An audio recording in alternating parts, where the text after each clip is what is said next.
আপনারা বিশ্বাসঘাতকতা করছেন। আমরা সবাইকে ধৈর্য ধারণ করার অনুরোধ করছি। আমরা সবাইকে ধৈর্য ধারণ করার অনুরোধ করছি। জাতীয় বিপ্লবী পরিষদ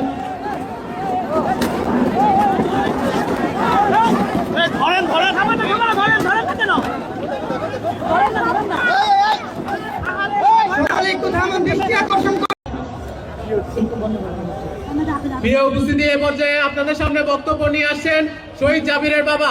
আপনারা সবাই বসে বক্তব্য শুনেন।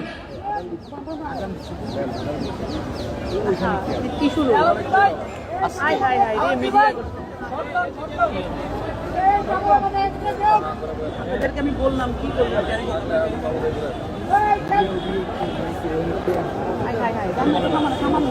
আমরা সবাইকে বিশৃঙ্খলা না করার জন্য অনুরোধ করছি।